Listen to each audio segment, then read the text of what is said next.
Olá! No encontro de hoje, eu vou conversar com o performer, pesquisador e professor da Universidade Federal do Recôncavo da Bahia, Lúcio Agra. O Lúcio é um grande estudioso, entusiasta da teoria das performances e tem desenvolvido nos últimos anos uma grande contribuição sobre a reflexão da performance no contexto brasileiro e agora, mais especificamente, no contexto da Bahia. Vamos lá?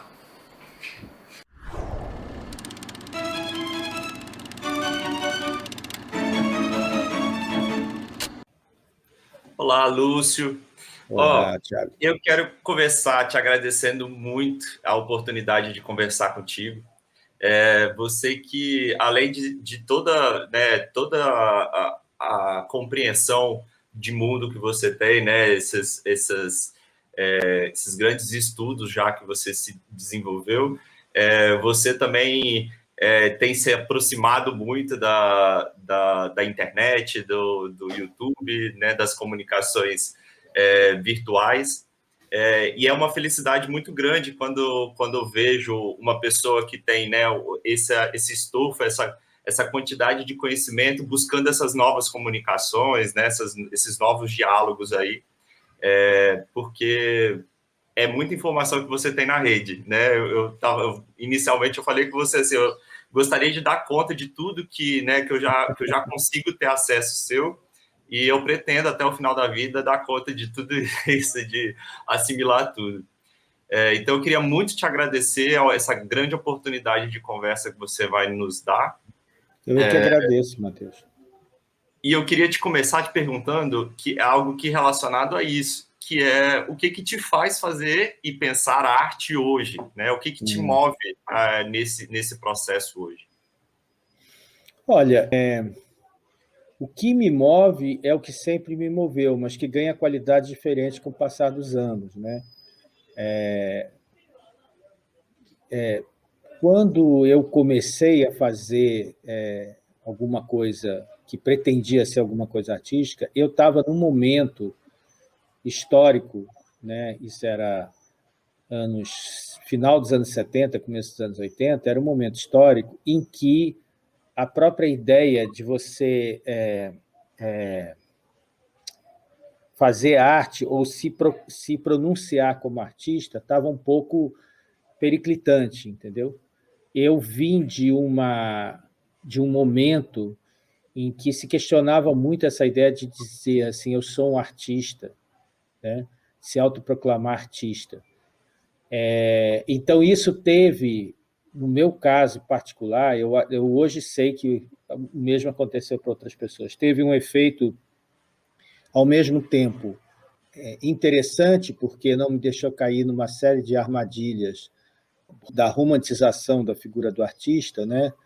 Eu tive uma formação, quando eu digo tive uma formação, não foi a formação que eu recebi na universidade, eu fiz faculdade de letras, mas assim, porque eu me interessava mais sempre por um tipo de figura artística que era muito próxima daquilo que, por exemplo, o Valéry tinha, né? Quer dizer, essa ideia de que você é um cidadão comum, é um artista, mas é um cidadão comum. Eu me encantei muito rapidamente pela ideia do Valéry e do João Cabral de se ver como uma pessoa comum que faz arte, ou seja, pensar a arte como um processo em que você é um trabalhador da arte. Mas eu contrabandeei, certamente, uma outra visão romântica dentro disso, entendeu? Com a qual eu brigava muito, e provavelmente briguei uma boa parte da minha vida, o que deve justificar idas e vindas em várias linguagens, e principalmente naquela que eu acho que era aqui, afinal de contas, desde o início era o que eu buscava, mas que eu não sabia nomear totalmente, embora já conhecesse o termo, que é a performance, né? Então, durante muito tempo, eu acho que eu fiz isso, eu não sou o único nessa história, pelo amor de Deus, mas assim, muita gente de performance que você conversa vai falar assim, eu fazia umas coisas, eu não sabia que aquilo era performance, né? E isso se passou comigo também, né? Eu dei cabeçadas que, na verdade, foram se juntando nisso, né?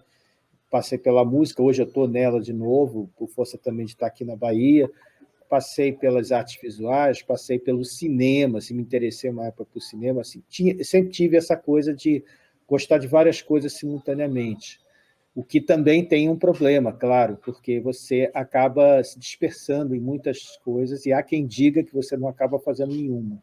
Eu não acho exatamente isso, mas, de qualquer maneira, essa é uma outra discussão.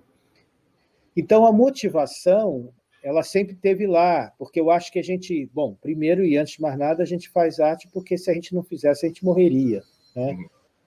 Quando a gente é impedido de realizar aquilo que a gente gosta, a gente fica triste, a gente fica mal, é uma necessidade física mesmo, né? Porque o pensamento é um pensamento incorporado, ele está na nossa fisicalidade, então não é possível separar essas coisas. Então, quando eu penso, faço alguma coisa, está no próprio processo desse fazer. Agora, isso transita na minha vida por vários lugares. E, às vezes, eu redescubro coisas, como, por exemplo, você falou do canal. Eu fui surpreendido, como todo mundo, pela pandemia, e eu fiquei muito preocupado, porque eu tinha 3 cursos para dar e não sabia como ia fazer, porque a gente teve aquele momento inicial que não tinha nenhum protocolo, se ia ter semestre, se não ia, como que ia ser. E a nossa universidade aqui, a UFRB, segue muito de perto a UFBA, né? Então, a gente ficava mais ou menos nessa expectativa até que se declarou a suspensão do semestre, e aí a gente relaxou um pouco. Isso está refletido nas primeiras lives que eu fiz, que eram lives muito mal feitas, assim, muito cheias de acidentes, e, ao mesmo tempo, também eu ficava transitando entre dizer que aquilo era para os alunos, que aquilo era para o público maior, o que era aquilo.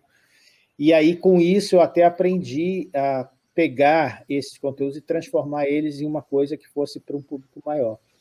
Esse processo, por exemplo, era algo que eu já conhecia, como a gente estava falando antes de começar, que eu já conhecia, já tinha passado por algumas experiências dessas, se é que se pode chamar assim de ensino à distância, porque também tem discordância quanto ao termo, mas, enfim, eu já tinha passado por experiências desse tipo e tal, e eu tive que reunir coisas que eu sabia de outras épocas, inclusive da própria performance telemática, para poder trazer isso novamente, né? Então, tivemos aí um processo que modificou profundamente muitas coisas, né? Essencialmente, não se modificou a vontade de criar, mas ela está hoje condicionada por uma série de fatores, dependente de uma série de circunstâncias, né?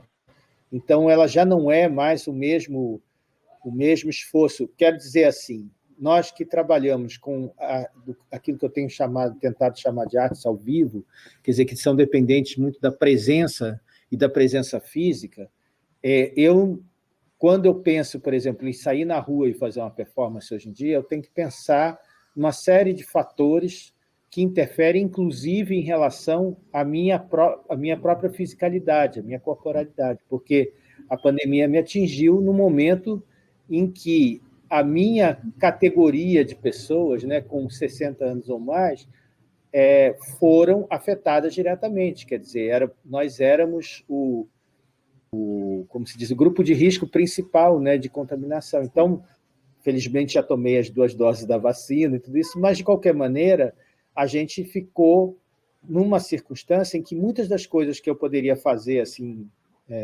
acordar um dia e querer fazer uma performance na rua, eu não poderia mais fazer espontaneamente, assim, vamos dizer. Eu nunca fiz espontaneamente, totalmente espontaneamente, mas, assim, digamos que isso torna tudo muito mais difícil. Então, o que me move hoje? Por um lado, esse desejo desde sempre, o desejo de criação, o desejo que move toda a criação artística, toda a invenção, mas também eu sou movido pelas circunstâncias que estão postas hoje e que modificam radicalmente uma série de coisas. Então, eu tenho transferido, por exemplo, muito a minha produção para os estudos da performance. Uhum. Não fosse só o fato de eu fazer uma live que chama Estudos da Performance no canal, mas e que eu pretendo voltar agora na volta das férias do canal, pretendo voltar a isso, mas eu me voltei muito para escrever, pensar, refletir sobre isso, dadas as circunstâncias, né, que não permitiam outras possibilidades, né? E também tem um trajeto de vida, né? Eu construí uma produção de performance em São Paulo e eu deixei isso para trás ao vir para a Bahia, né? Quer dizer, e foi uma coisa que eu quis fazer, né? De mudar de áreas, mudar de situação e tal. Então, hoje, por exemplo, eu estou aprendendo muitas coisas que provavelmente vão interferir nas minhas decisões criativas futuras, né? Inclusive coisas que dizem respeito ao mundo popular, ao mundo... Todas essas palavras são muito ruins, né? O mundo Sim. religioso, popular, assim, tudo isso já está muito carregado de sentidos, mas eu acho que as pessoas entendem o que eu quero dizer, assim, um mundo que não estava, né, no programa, vamos dizer assim, do discurso intelectual, acadêmico, etc, etc. Então, isso também tem movido bastante. Quer dizer, a gente está num momento de transição mesmo. Agora, eu queria te perguntar, perguntar um pouco a respeito dessa mudança, né? Que há uma mudança pessoal, né? Que você sai do Sudeste e vem para a Bahia, para o Nordeste. E aí eu queria te perguntar, assim, né? Nesse esforço de entendimento do que nós chamamos hoje de performance, que eu também acho que é um entendimento que vai se transformando, né? Ele não está alicerçado em muitos lugares. Essa transformação, essa mudança, esse sair de um lugar, mudar para outro lugar, ter um contato com uma outra percepção das culturas, né?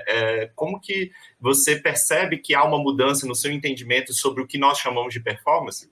Muita coisa, porque eu vou dar um exemplo concreto para ficar mais evidente o que eu quero dizer. Quando eu... E assim, é um exemplo meramente institucional, não é, mas assim, tem consequências no plano criativo também. Quando eu cheguei aqui e que a gente era solicitado a fazer projeto de pesquisa, projeto de extensão, eu propus um projeto de extensão pensando numa circunstância que nós tínhamos lá no Secult.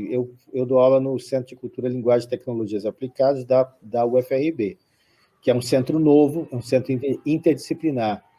E a gente mudou, em 2018, para um prédio emprestado à prefeitura, que era um colégio, e que tem, porque a gente ainda está no processo para construir a nossa sede, o nosso campus, e aí a gente está nesse colégio e há uma área que é tipo uma quadra dentro do colégio, que, na verdade, ninguém consegue saber exatamente o que é, e desde o início me pareceu que aquilo era uma piscina. E, ao mesmo tempo, aqui em Cachoeira, onde eu moro, tem o outro centro, que é o Centro de Artes, Letras, Artes e Humanidades, que é o CAL, que tem um ateliê que fica em São Félix, do outro lado do Rio, Paraguaçu, e esse ateliê é uma casa, era originalmente uma casa de família e tal, que tem uma piscina. E eu dei um curso de performance lá no CAL, e os alunos fizeram performances dentro dessa piscina, uma piscina vazia, desativada. Então, surgiu a ideia de fazer um projeto de extensão que chamava Performance na Piscina, que, infelizmente, não foi adiante por um fator. Eu tive até a oportunidade de ter aqui, como inaugurando o projeto, assim, foi super alvissareiro no início, porque o Inácio Pérez Pérez estava de passagem no Brasil e eu o convidei, e ele veio aqui para a Bahia, ficou lá em casa e fez uma performance, ele e a companheira dele, e ele fez uma performance nesse lugar, nessa piscina.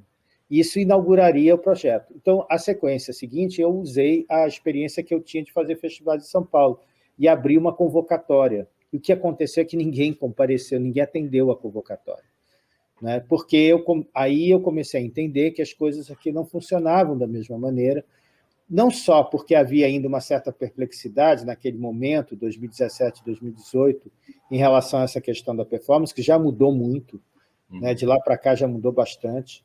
Eu acho que hoje, se eu abrisse uma convocatória, pintaria um monte de gente, mas também porque havia um trato da questão, eu acho, que ainda era muito sudestino da minha parte. Entende? Quer dizer, deixa eu equilibrar um pouquinho essa luz aqui, porque está meio... Agora vai estourar um pouco, mas vai ficar melhor.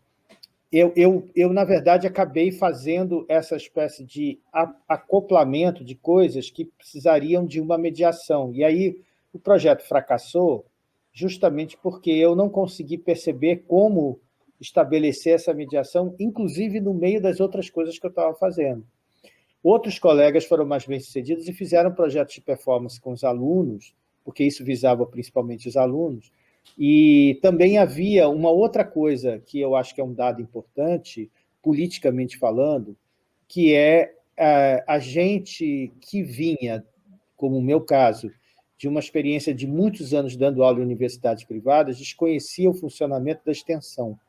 Uhum. Né? Então, quando você chega na universidade pública, você começa a tomar contato com isso, que é a extensão, que hoje está em... Eu acabei de ver uma palestra na abertura do nosso semestre aqui, com o professor Naumar, que foi reitor da UFBA e foi também reitor da UFSB, falando sobre essa questão da extensão e fazendo críticas a isso.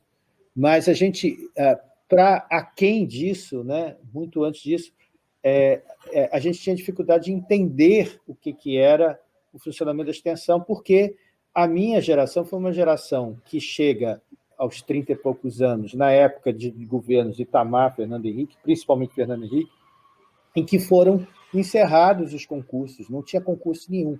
Então, na hora que a gente iria entrar na universidade pública, não teve universidade pública. Né? Então, a gente acabou entrando muito tardiamente, e isso foi não só uma perda, eu acho, por um lado, para a própria universidade, mas também para a gente, né? Porque a gente teve que aprender uma forma que deveria ser a forma ideal, né? Que é a forma do tripé ensino, pesquisa e extensão, que é aquilo que a gente... Então, eu tive um processo de adaptação, que às vezes pode ser longo, no meu caso foi, para entender o funcionamento disso, e, a partir daí, ir construindo uma relação com isso. Então, tudo isso para dizer que, nesse processo de mudança, né, eu também tive que reordenar a minha visão sobre o que eu poderia considerar, o que eu poderia chamar de performance. E foi muito a vantagem que eu tinha nessa história, porque eu já tinha essa formulação, o que nós chamamos de performance. Né? A partir, eu sempre gosto de insistir isso, que isso veio a partir de um texto que saiu numa revista, está lá nos rodapés do texto, né? De uma revista portuguesa chamada Marte, né? Em que a Liliana Coutinho, que era a autora, a editora do número, né? Colocou essa questão, né? O que nós queremos dizer. Ela formulou de uma outra maneira, a que nós nos referimos quando falamos de performance, é um pouco essa a ideia. Então, aí eu tentei compreender isso, e, por outro lado, eu tinha experiências, comecei a ter muitas experiências de festas, de candomblé, de uma série de coisas que traziam uma potência de corpo que eu conhecia, evidentemente, mas não conhecia no contexto, né, que é tão importante para a performance, quer dizer, essa vivência em presença mesmo. Né? Então, o que me fez repensar também, é uma das questões que eu tenho trabalhado nessa questão da arte ao vivo, que é a questão da presença. Né? Me fez repensar isso, né? Me fez repensar essa dimensão importante da convivialidade de corpos. Né? E aí, quando isso começou a fazer todo sentido em 2019, aí veio a pandemia, né? E virou tudo pelo avesso novamente. Então, você veja, são 5 anos em que muitas coisas, eu cheguei aqui em abril de 2016, muitas coisas se modificaram profundamente, né? Inclusive no contexto político brasileiro. Então, essas mudanças todas forçam a gente a repensar uma série de coisas, inclusive, por exemplo, o papel político da performance. Né? Eu escrevi um texto com uma moça que até foi aluna aí do PPG de Artes Cênicas, sobre... Ainda não está publicado, vai para um livro que deverá ser publicado pela UFBA, sobre essa questão da performance nas manifestações. Escrevi esse texto com a Lenine Guevara. Conhece, né?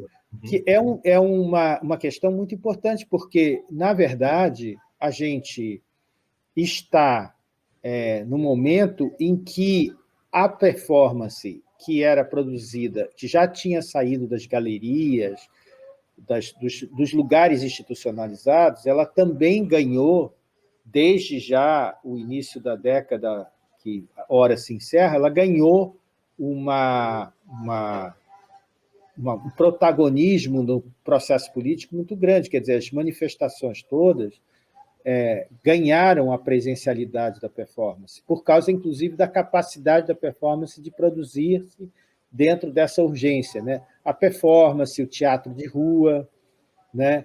Formas de presença ao vivo, né? O apresentar-se musicalmente, né? Que todos têm familiaridade umas com as outras, né? E que são todas formas pelas quais você pode estar presente na situação pública e na situação e respondendo a uma demanda política que não seja daquela forma como era na política estudantil dos anos 60, né? Quer dizer, com um conteúdo revolucionário com uma forma tradicional, né? Mas sim trazendo até uma coisa experimental, né? Veja o caso aí extraordinário da militância do Augusto de Campos, que está longe de ser um poeta que seja... Quer dizer, o Augusto eu acho genial porque ele acabou com esse blá-blá-blá sobre você ser formalista ou ou ter um discurso político, porque ele faz as duas coisas simultaneamente. E ele timbra por assinalar que, na verdade, todo o trabalho dele, ao longo da vida toda, foi nessa direção, né? Na direção da produção de uma criação artística que tem um compromisso político evidente, né? Às vezes não tão evidente, mas às vezes muito evidente, mas que o experimentalismo também tem sua dimensão política e a sua contundência, né? Então, acho que isso é um dado de transformação muito interessante também, que eu tenho tentado acompanhar, né? Tenho tentado ficar próximo disso. Tem um movimento nos seus estudos que eu acho que é um movimento também global, né? Desses últimos anos também, que é esse que eu cheguei até a comentar com você, mas eu posso ir até um pouco além, em relação ao entendimento, ao olhar que a gente tem para falar de performance e para falar de outras coisas também, a necessidade de trazer, de buscar na Europa, buscar nos Estados Unidos as referências teóricas e o desenvolvimento desse pensamento. Eu vou um pouco além por conta desse seu movimento, que é também a necessidade, eu sou do Sudeste também, mas a necessidade que nós, ou a autossuficiência que a gente acredita que tem no Sudeste, de se autorreferenciar no Sudeste e não perceber que o movimento artístico se encontra além disso, né? Isso. E a gente até no Nordeste, aqui a gente tem esse costume, né, de olhar muito para a pesquisa, para o desenvolvimento do que se produz em São Paulo, principalmente, e acaba não percebendo o que a gente mesmo produz. E eu acho que isso tá junto, né? Eu vejo esse movimento na sua pesquisa e vejo esse movimento global, né? Bora, vamos observar o que temos feito aqui, vamos tentar nos construir. E aí eu queria, a partir disso, te propor que você me fale sobre esses aspectos historiográficos da performance aqui no Brasil, pensando nesse Brasil descentralizado de São Paulo, né? Como que você consegue pensar como tem pensado isso em seus estudos? Eu tinha uma vaga sensação, não tão vaga assim, mas digamos que eu tinha uma preocupação já de desfazer esse dilema que nós vivíamos. Bom, isso desde a época que Renato Cohen me trouxe de volta para essa questão da performance, né? A partir da leitura do Renato, que ele faz da performance dos anos 80, no Performance como Linguagem, e a partir do convívio com ele e tal, eu fiquei muito... a gente percebia muito, para que você tenha uma ideia, no final dos anos 90, a gente ainda manipulava uma bibliografia predominantemente em inglês, porque não tinha nada aqui, né? Quer dizer, as publicações existiam, publicações em torno da performance, como arte, não nos outros vários usos nas ciências humanas, que eu, pelo menos, desconhecia muita coisa, e vinha a aprender ao longo do tempo, mas, assim, eram publicações muito pequenas, isoladas. Numa dimensão maior, pode-se dizer que só mesmo o Renato, quando publica em 89 o Performance como Linguagem, ele acaba se transformando numa obra de referência, muito embora seja um livro sobre a performance em São Paulo, nos anos 80, mas ele acaba se transformando numa referência porque praticamente não existia. Ele tinha traduzido no ano anterior o livro do Jorge Glusberg.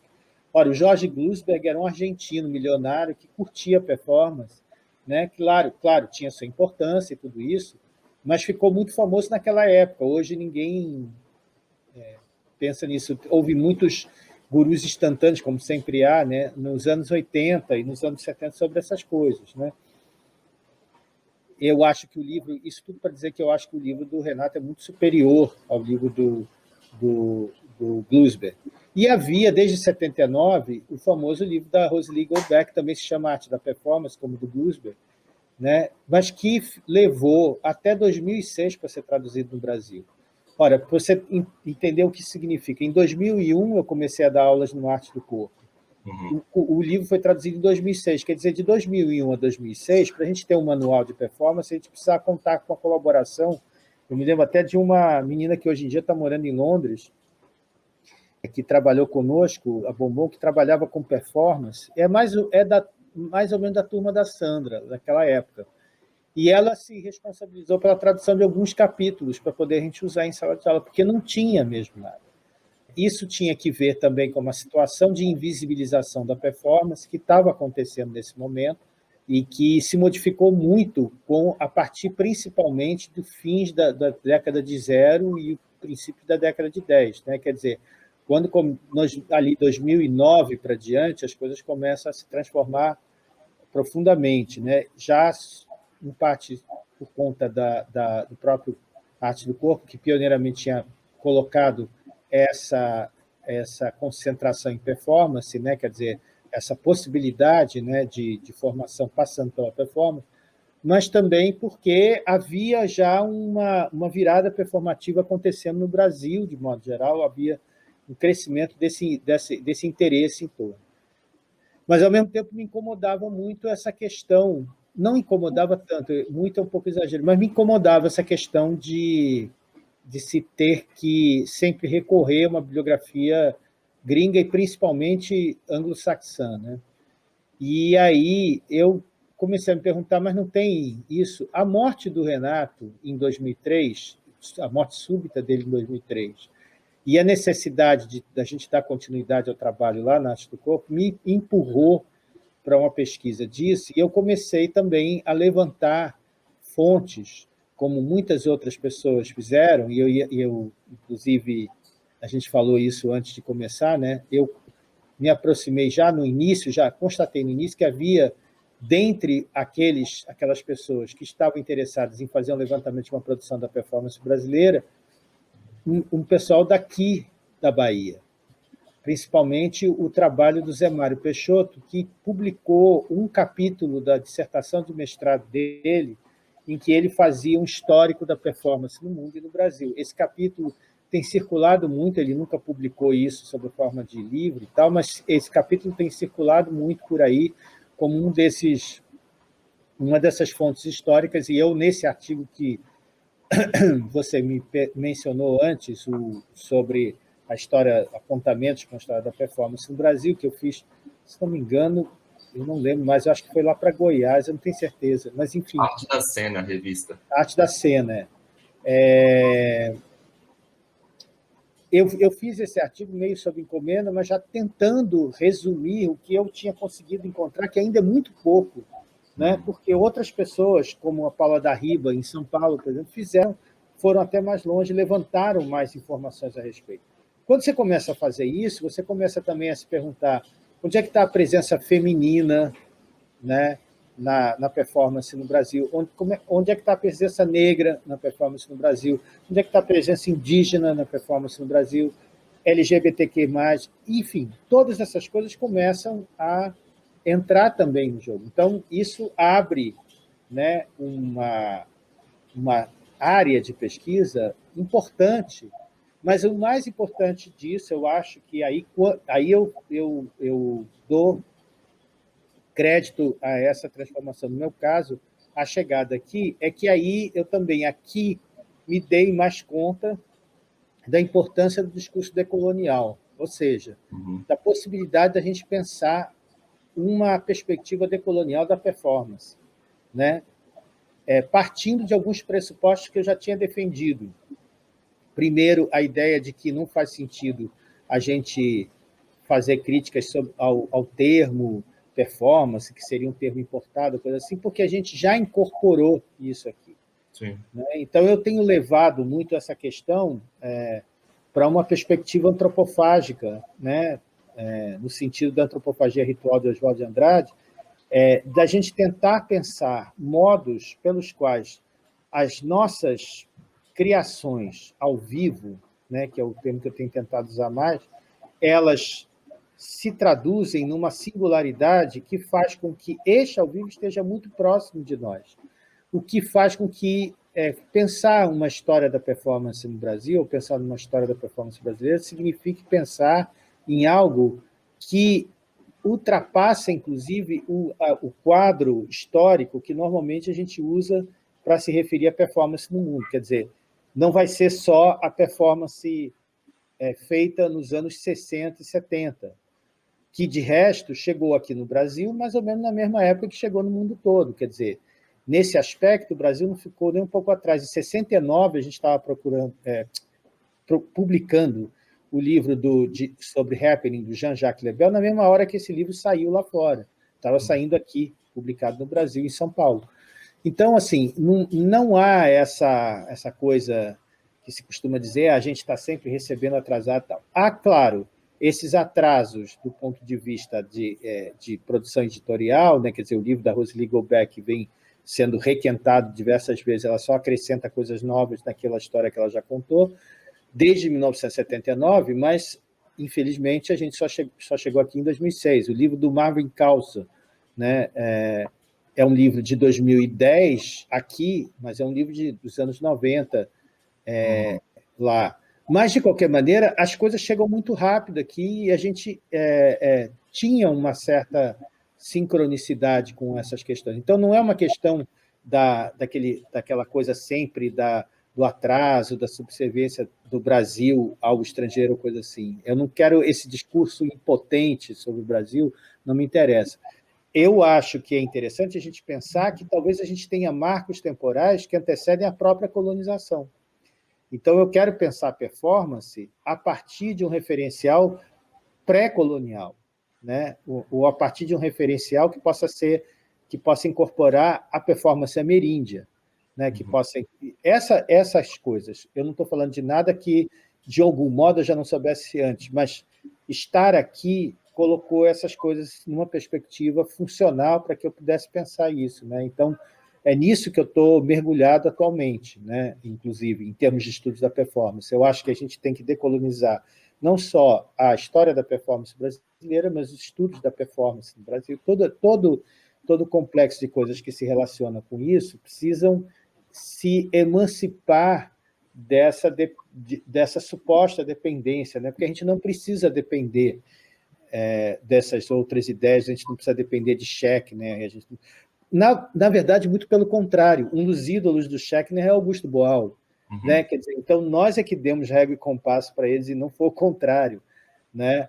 Eu, agora, esses dias, descobri uma coisa que talvez seja uma coisa óbvia para o pessoal de antropologia, mas o Victor Turner, que foi tão importante no encontro dele com o Richard Schechner, e, portanto, enquanto antropologia com a performance, sendo que a performance já existia, né, enquanto termo, enquanto pensamento da antropologia, esse encontro que se deu nos anos 80, antes disso, o Victor Turner teve aqui no Brasil a convite do Gilberto Velho, que era um antropólogo lá do Museu Nacional, né? Quando o Gilberto Velho, se não me engano, ainda estava preparando o trabalho dele de doutorado, e ele fez uma visita, inclusive visitou Candomblés lá em São Paulo. Né? Então, assim, a gente tem uma história com alguns desses autores, não todos, evidentemente, mas a gente tem uma precedência, né, da questão da performance no Brasil muito interessante. Né? Então, não há nenhuma justificativa para que a gente continue a nos pensarmos, né, como artistas ou pensadores que são dependentes de uma teoria ou de outros artistas que se produzem internacionalmente. Não, a gente está, inclusive, fazendo o contrário. Hoje a gente tem vários artistas da performance, não só no que há de mais inovador na música popular, né, que está cheio disso, mas também a gente tem muitos artistas da performance atuando fora do Brasil, né? Inclusive gente que foi formada pelo Arte do Corpo, enfim, por outras escolas aqui do Brasil e tal. Então, eu acho que o que precisa é justamente organizar e sistematizar esse olhar brasileiro, que é o que está em curso atualmente, né? Construir essa historiografia brasileira. Você traz nesse artigo que você mencionou, você traz bastante a perspectiva musical dessa construção, né? Então, e eu fui refletindo junto contigo, né? A presença de Caetano, de Gil, Novos Baianos, a forma com que era construído, né? Nas residências. E eu fico pensando até mesmo nesse cenário contemporâneo, né? O Baiana System, né? A forma com que o Baiana System se propõe a fazer música, a pensar, né? A vertente musical, ela se faz muito presente nesse lugar da performance, sobretudo aqui, né? Na Bahia, né? Eu fiquei bastante interessado nisso. Deixa eu só falar uma coisinha sobre isso. Quando me perguntam, às vezes, pessoas do Rio de São Paulo, do Sudeste, perguntam o que você tem feito de performance, eu digo, eu tenho tocado, porque eu toco bateria. E quando eu cheguei aqui, assim, 1 ano depois de estar aqui, eu já estava tocando num grupo que é uma coisa de que me orgulho bastante, né? Eu tenho poucos orgulhos, esse é um, de fazer parte do Novos Cachoeiranos, que é um grupo formado aqui em Cachoeira, com uma moçadinha que é das filarmônicas daqui, principalmente da Lira Siciliana, mas não só, tem pessoal da Minerva também, da União São Felista e tal. E para mim, fazer performance nesse momento está sendo tocar, né, a minha atividade artística direta assim, está sendo tocada no Novos Cachoeiranos. E eu sempre tive essa relação, na verdade, e eu acho que essa relação é muito importante. Veja, quando a gente fala historicamente de performance, a gente fala de alguma coisa que se situa na transição dos anos 60 para os 70, e quando você fala, por exemplo, Caetano, Gil, tropicalismo, tudo isso também está nesse mesmo contexto histórico. E aí, no caso baiano, por exemplo, a gente pode falar de uma série de outras coisas, já que a gente está falando de dois baianos, uma série de outras coisas que se processaram aqui na Bahia, inclusive a vinda da Lina Bobardi para cá e a transformação que isso representou. E isso tudo foi muito importante para o desenvolvimento, né, daquilo que depois vai acontecer novamente no centro da mídia, que era naquela época, anos 60 e 70, que era Rio e São Paulo, principalmente São Paulo. Quer dizer, o tropicalismo acontece em São Paulo porque era onde tinha televisão que tinha música ao vivo, era onde você podia gravar, era onde tinha casa noturna para tocar e tudo isso. Quer dizer, por isso São Paulo concentra esse momento de produção musical. Você tinha uma coisa que é inimaginável hoje em dia, você tinha música popular tocada ao vivo na televisão de segunda a sexta, nos programas de televisão. Quer dizer, esse momento foi isso naquela coisa. Depois isso se espalhou e teve o condão de definir, de certa forma, o desenvolvimento posterior da própria música popular. Eu me lembro de um filme como Uma Noite de 67, quando os caras fizeram esse filme, que é um filme montagem de tapes da TV Record, eles disseram assim, numa única noite estavam ali reunidos os principais nomes que viriam a definir a música dos próximos 30 anos. Isso não era uma coisa que eles estavam imaginando, mas isso efetivamente foi o que aconteceu. Então, entender como se deu esse desenvolvimento da música, da mídia, da produção midiática brasileira, do entretenimento e tal, durante esses anos posteriores, inclusive sob ditadura, é fundamental para você entender também o desenvolvimento da performance, porque ela não estava deslocada desse tipo de coisa. Então, eu tenho trabalhado muito em cima disso, porque, por uma circunstância biográfica também, eu sou nascido em década, né, em começo de década, eu nasci em 1960, então eu correspondo biograficamente a todos esses momentos, e eu tenho memórias aqui, ali, acolá, de acontecimentos que estão ligados a isso. Então, de certo modo, ao me esforçar para entender como foi que eu cheguei aqui, eu me esforço também para entender como foi que as coisas chegaram até aqui. Então, é um processo em que arte e vida também estão mesclados nisso, que tem que ver, obviamente, com a performance. Então, eu quis destacar isso porque eu acho que isso é pouco percebido no Brasil, essa importância da música popular, não só como música, né, que não é pouco, mas como forma de entendimento, de compreensão do mundo, que está totalmente junto com a nossa produção de performance, de arte da performance. Ou seja, as nossas criações artísticas em performance têm muito que ver com visualidade e com sonoridade. Isso, sem sombra de dúvida. Eu queria te perguntar a respeito daqui da Bahia e do Nordeste, eu acho que do Brasil como um todo, se você percebe essa relação com as potencialidades de um carnaval, não digo do carnaval em si, mas dessas festas culturais, dessas manifestações culturais que trabalham, que permitem, né, que trazem o jogo da permissão, em que é permitido viver coisas que socialmente seriam julgadas, né, em outros momentos seriam julgadas.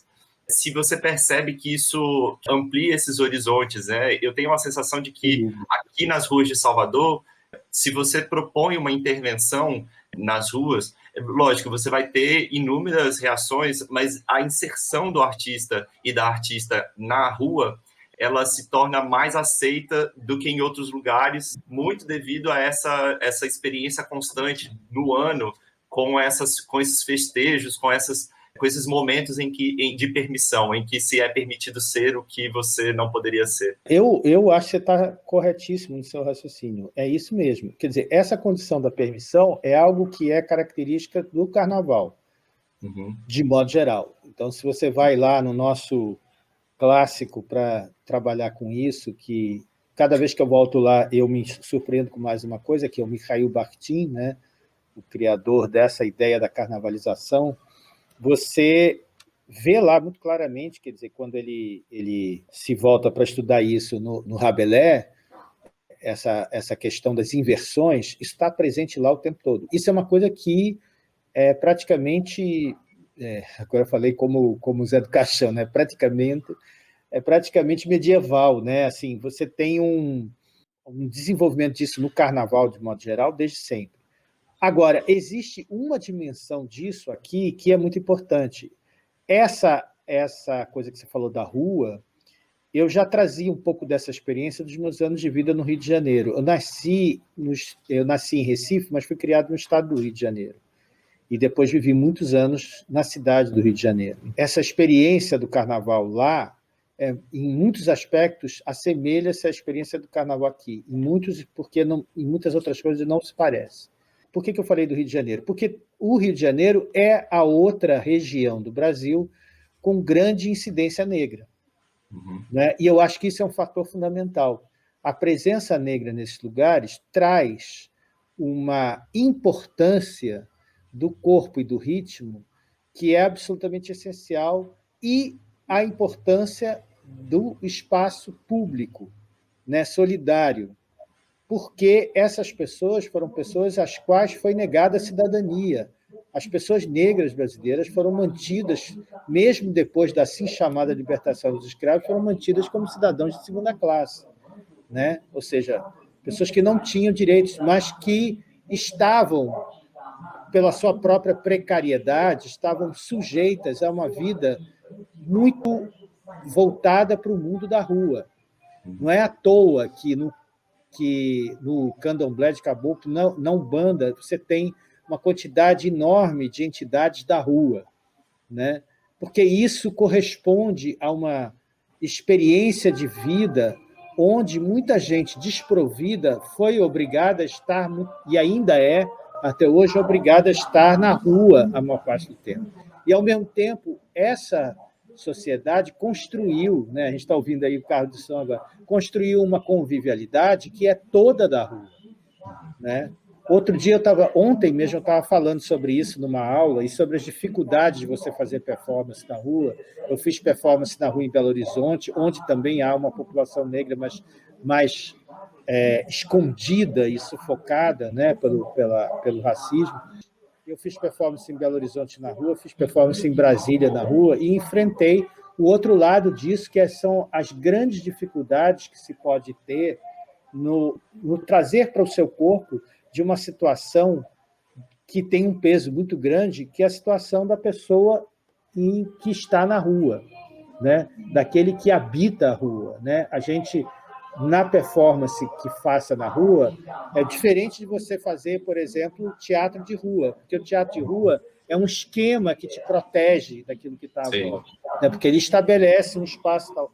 A performance, você também constrói o seu espaço, mas esse espaço está em disputa com o espaço que outros performers da rua também constroem, né? Então, é preciso você negociar com essas ambiências que estão à volta e que determinam o modo como você se comporta, determina ao ponto de você, se você não negociar com essas presenças à volta, você pode ser excluído desse espaço porque ele não lhe pertence, você é um invasor desse espaço. Então, essas questões existem por um lado, e, por outro lado, existe como é que a gente pode dizer isso?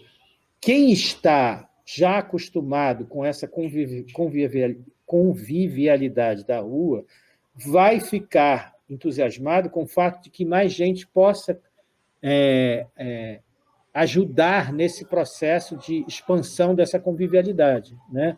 Então, aí entra essa receptividade que você está falando, né? Essa alegria de estar todo mundo junto, né? num espaço de festa, né? E aí entra a questão da festa. Isso é uma questão que eu estou envolvido com um grupo de pesquisa, uma pesquisa financiada pelo CNPq aqui na universidade, sobre festas.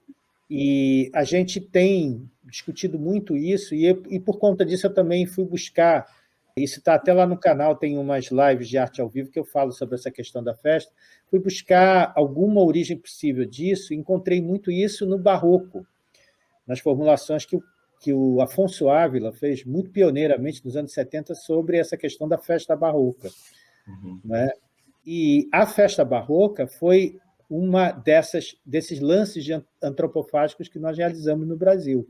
A gente incorporou a festa cristã calendarizada, que era trazida pelo colonizador, e, a partir disso, a gente fez disso uma outra coisa, que era a possibilidade de você ter a permissão de permanência no espaço da rua, né? Porque até essa permanência era regulada, sobretudo no período do auge da escravidão, né? Quer dizer, você não podia ser um escravo que ficasse aí zanzando pela rua, você tinha que estar sempre destinado a um determinado dono.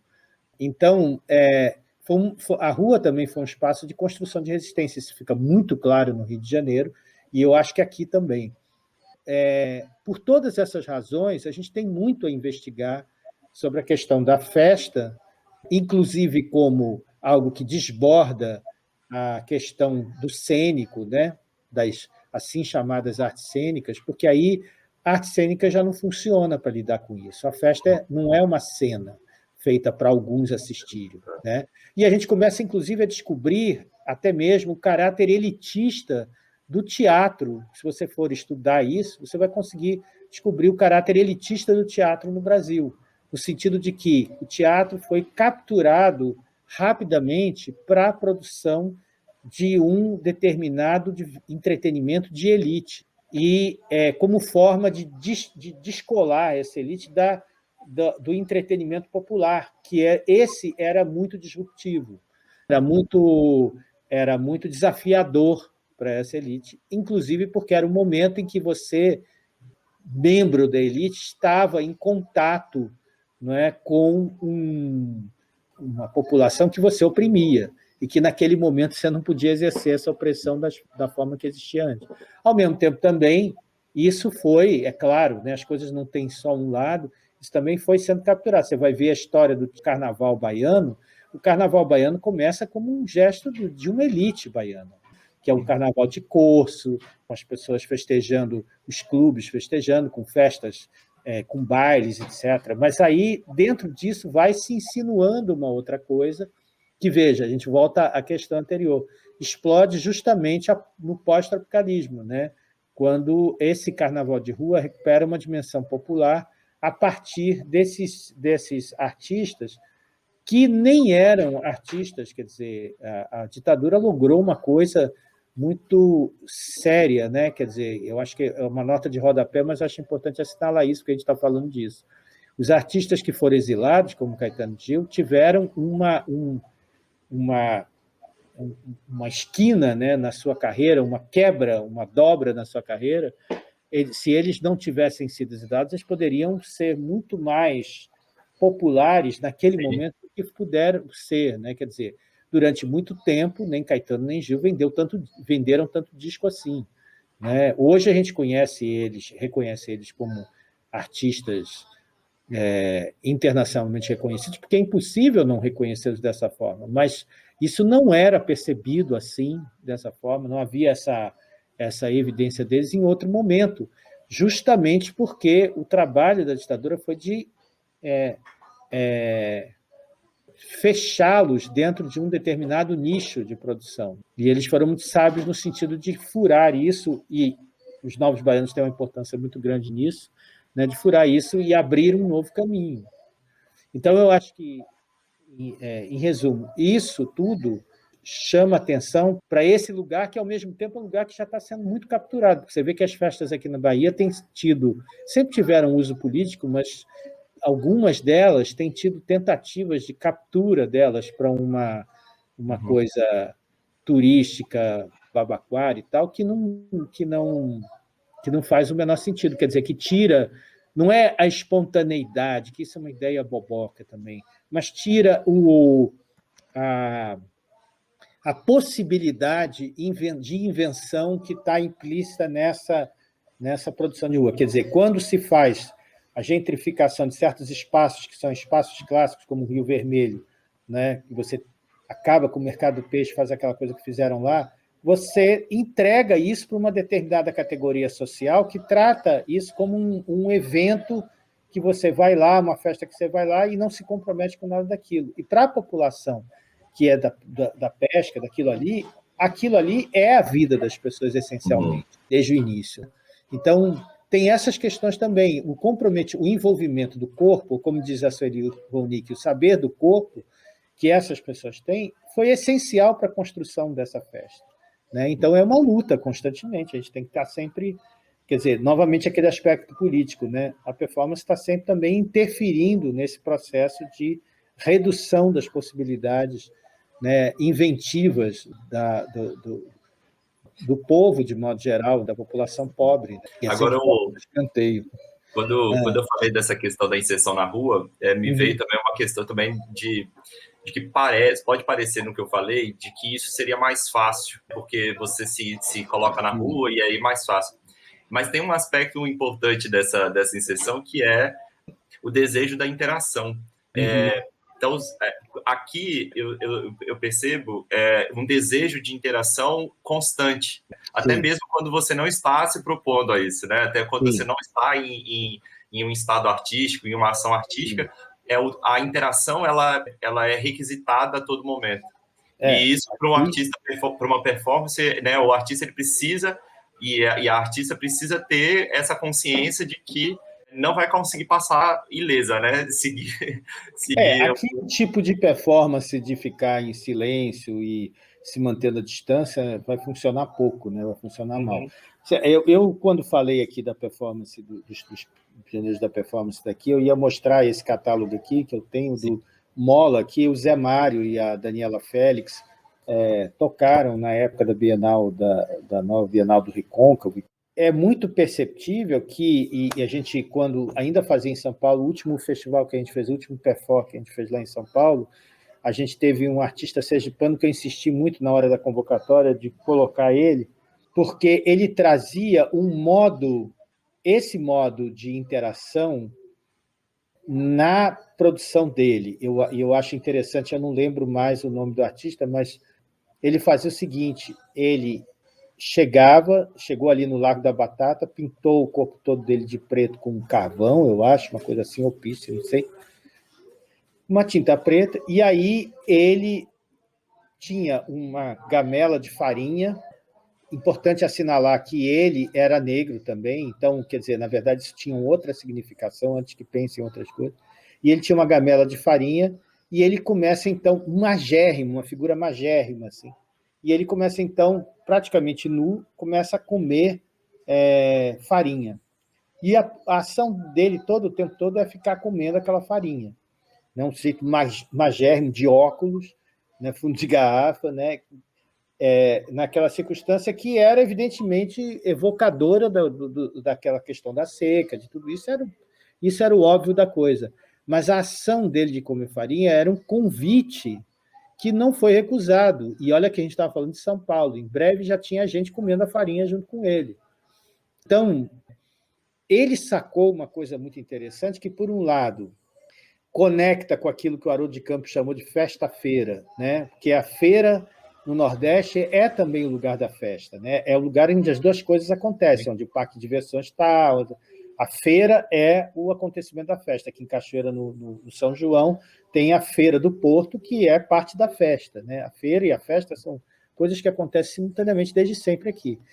E, ao mesmo tempo, ele trouxe aquela coisa do cantador de feira, do artista de rua da feira, não é? Que é, ao mesmo tempo, solitário e, ao mesmo tempo, solidário. Está sempre com o compartilhamento dos outros. Então, essa dimensão da performance é algo que só é possível emergir a partir de culturas como essa, né? Ou seja, a partir de universos onde essa convivialidade, que são coisas que a gente vê no mercado oriental, no mercado persa, o que a gente vê no Rio de Janeiro, no subúrbio, o que a gente vê, e também hoje em dia, claro, na Zona Sul, a gente vê nas principais cidades brasileiras e nas cidades interioranas brasileiras, e que no Nordeste é absolutamente corriqueiro. E isso envolve uma dificuldade, né, para o artista tradicional da performance, que já existe, né?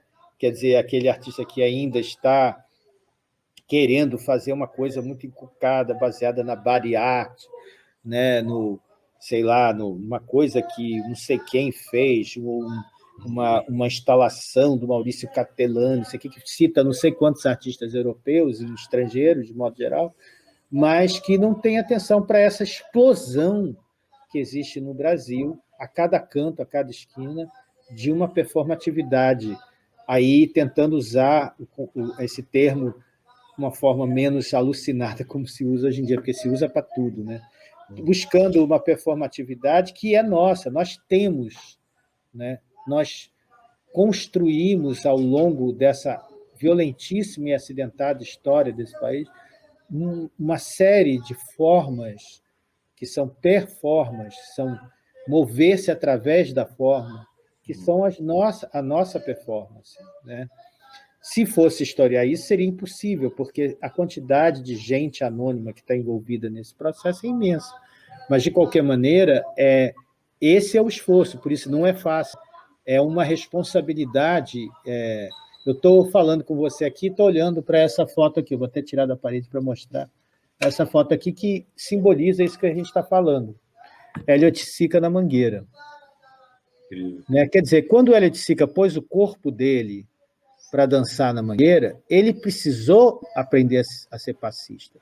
E ele, inclusive, discutiu isso depois, quando estava em Nova York, a famosa discussão dele do rock e do samba, dizendo que o samba é muito mais exigente do que o rock, porque o rock até em inglês dança, né? Mas o samba é necessário você ter a tal da ginga, você tem que aprender ou trazer consigo esse molejo do corpo, que é um aprendizado do corpo. Você tem que trazer aquilo que a Paula Berenstein, que é professora aí da UFBA, chamou de estética da ginga. Né? Nós conhecemos essa estética, nós dominamos essa estética. Então, por mais que você esteja distante do universo popular, você inevitavelmente passa por isso, né? Um gesto decolonial é você também desfazer a distância que se estabelece entre um comportamento de classe média e um comportamento popular. Quer dizer, você entender o quanto isso tem ali a ensinar, ao contrário do que se imagina, né? Ao invés de você se afastar disso com medo, com esse medo burguês de que isso possa afetá-lo. Bom, você falando, eu fiquei pensando numa relação também entre a experiência da ditadura militar no Brasil e a ditadura em Portugal. Como que, quando a gente vai comparando as situações, é lógico, são situações... Você falou que você... Essa autora que tem até um nome muito interessante, Graça dos Santos, né? Graça dos Santos, ela é professora lá em Paris, né? Ela é portuguesa, professora em Paris. É bastante interessante ver como que no Brasil as diferentes esferas, né, artísticas, jornalísticas, né, foram provocando rebeldias, né, insurgências, as leis estabelecidas naqueles momentos em a perseguição, ao passo que em Portugal isso era praticamente inexistente, assim, né? Eram raríssimos momentos em que se via uma insurgência, né? E isso me parece bastante interessante por essa perspectiva da performance e neste momento, né, dessas insurgências acontecendo, desses jornais com receita de bolo, dessas tarjas pretas, né, que foram aparecendo, e na música também, né, a música, nas próprias manifestações artísticas, isso também sempre havia essas insurgências, né? Eu acho que é difícil a gente comparar os processos, né, quer dizer, a relação entre Brasil e Portugal, depois de ter sido uma relação de metrópole e colônia, ganhou outros matizes no século XX, porque Portugal virou... Aí eu vou aproveitar uma referência familiar que eu tenho. Meu pai era um sujeito muito conservador e ele gostava muito da ditadura portuguesa. E isso, de parte de ter sido meu pai um conservador mais convicto, mas, de modo geral, o conservadorismo brasileiro achava o modelo português muito interessante. Era um modelo totalmente autocrático, né, que trouxe prejuízos, sobretudo à cultura portuguesa, e não só, muito sérios, né, muito graves, mas, além disso, mantinha Portugal num estágio que, aquele conservadorismo que ajudou a fazer a ditadura aqui no Brasil, gostava muito, que era um estágio que não fazia o enfrentamento com as transformações que os anos 60, 70 trouxeram ao mundo. Enquanto aqui no Brasil era quase impossível de você manter isso. Portugal, como era metrópole, né, pôde manter distante de si os incômodos que a colônia poderia trazer, no caso aí justamente as guerras de independência das colônias africanas, né, que eram um dos calcanhares de Aquiles do próprio governo português, né, porque ele não tinha nem condições de manter essa hegemonia política e econômica, isso também que as coisas estavam se desmilinguindo, né. Quando acontece a Revolução dos Cravos em 76, no Brasil, os militares apoiaram a Revolução dos Cravos lá, mas no Brasil os militares estavam no poder ainda, né? Já havia umas trincas, né, porque já estava há muitos anos de ditadura, havia inúmeras denúncias de tortura e tudo isso, mas estava ainda bem no início o processo que iria conduzir a história toda da abertura lenta, gradual e tal, que se daria no governo Figueiredo. Então, é uma situação completamente diferente. E aí houve um pavor muito grande, porque o paradoxo era esse. Veja só, eu estudei na Faculdade de Letras do FRJ, que foi tirada de perto da filosofia para evitar o tumulto estudantil, a balbúrdia estudantil, e essa faculdade foi posta num outro lugar do centro do Rio de Janeiro, que tinha sido um pavilhão construído para uma comemoração Brasil-Portugal da ditadura portuguesa com a ditadura brasileira. E a gente foi parar nesse lugar, em 1969, se não me engano, uma coisa assim. E que era uma construção que tinha sido provisória para poder abrigar aquela exposição, né? Foi feita ali, depois ia ser demolida porque ia ser construído o prédio que, afinal, acabou sendo construído lá na Avenida Chile, no Rio de Janeiro. Esse provisório virou permanente e a gente ficou lá. Aquilo era um testemunho, né, do quanto havia esse descompasso, né? Em determinado momento, não havia mais nenhum interesse de um governo português que tinha abandonado a ditadura e tinha voltado para a democracia, em colaborar com a situação que ainda permanecia no Brasil, mesmo em 79, quando eu entrei na faculdade, quando ainda havia espiões do DOPS dentro da sala de aula e tudo, ainda, apesar do processo já caminhando, né, da abertura política. Então, eu acho que tem umas diferenças, para começo de conversa, assim, muito grandes. Esse distanciamento de Portugal em relação aos anos 60, é claro que tudo isso entrou clandestinamente, como entrou, por exemplo, nas ditaduras do leste também, né, com a poesia da amistade, nos países do leste europeu e tal. Esse contrabando daquilo que era novo nos anos 60 se deu em Portugal de alguma maneira, mas isso só se tornou evidente a partir já de 76, depois da Revolução dos Cravos, né? Que se percebeu que Portugal finalmente tinha saído dos anos 40, 50, né? daquela atmosfera que existia lá anteriormente. E, por outro lado, aqui no Brasil, a gente já há muito tempo, essas trincas tinham acontecido. Por exemplo, você tem o fenômeno, né, dos secos e molhados no começo dos anos 70, né, que era uma coisa completamente incontrolável e, ao mesmo tempo, assim, rápida, né, efêmera, mas que foi uma coisa que mexeu também, para citar um exemplo só. Pode citar no terreno estrito da produção de artes visuais as trouxas de carne que o Barril espalhou em Belo Horizonte, que depois se descobriu que eram dele, porque naquele momento nem se podia falar. Então, assim, no Brasil isso não se deu da mesma forma. A gente teve um descompasso em relação ao mundo internacional, mas no que diz respeito, talvez, a um fenômeno que eu acho que foi eu vou repetir uma frase que uma vez eu vi o Décio Pinhatari falando, dentre as várias coisas terríveis que a ditadura trouxe, uma dessas coisas foi isso. Foi a gente perder uma coisa que a gente tinha de conexão basicamente com o teatro, mas também com todas as artes cênicas e com todas as artes ao vivo, portanto, com o happening, tudo isso, que a gente estava muito em simbiose com isso até o começo dos anos 70.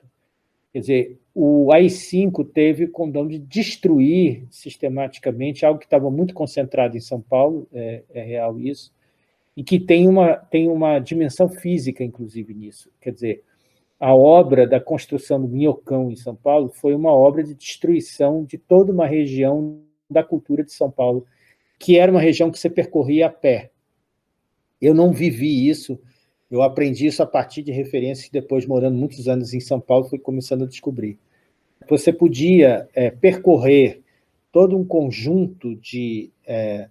hoje se falaria equipamentos culturais, essa frase é horrível, mas todo um conjunto de teatros, bares, etc., que ficavam numa região central da cidade, foi cortada ao meio pelo Minhocão. Quer dizer, isso foi um processo deliberado de destruição dessa região que hoje está reflorescendo, né, mas que era a região central da produção artística de São Paulo. Isso teve reverberações, né, no Brasil inteiro. Pode-se pensar, por exemplo, na volta de Zé Celso do Exílio, quando você vê esses vídeos agora, a batalha que ele teve para poder convencer as pessoas da necessidade de se recuperar o Teatro Oficina, de se fazer o que fez, a maravilha que foi feito, a batalha que ele teve para fazer isso foi gigantesca, justamente porque esse processo foi um processo de destruição cabal, sistemático, deliberado, desse tipo de coisa, e que produziu reverberações no Brasil. O que aconteceu? Isso calou, durante certo tempo, a nossa tradicional capacidade de diálogo com a produção cênica internacional. E a gente foi empurrado para uma circunstância da qual, sim, eu participei muito jovem, que era a resistência dos grupos de teatro amador. Né? E aí começaram as federações de teatro amador e tal, que era a única possibilidade que você tinha de ter ainda um respiro. Eu não sei se isso se processou da mesma forma em Portugal, acredito que não, porque a ditadura portuguesa foi muito longa, e o Marcelo Caetano era uma espécie como o Dualdi hoje no na Colômbia, ele era um preposto do ditador anterior, que era o Salazar, né? Quer dizer, Salazar morreu, entrou Marcelo Caetano. Então, lá era uma espécie de continuidade de uma modorra que manteve Portugal naquele conservadorismo ancestral, né? Que o limitava e, ao mesmo tempo, era confortável para a manutenção de um certo status quo português.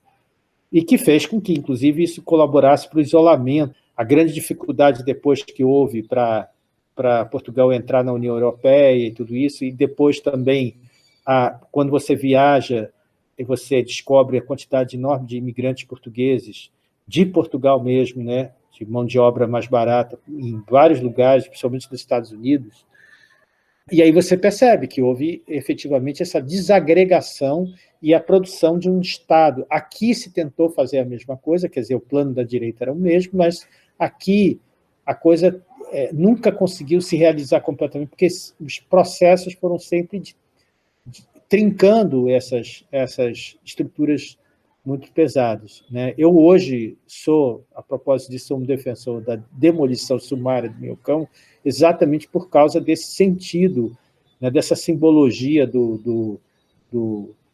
daquilo que foi feito, na verdade, com uma finalidade política específica, né, de destruir uma determinada produção artística local.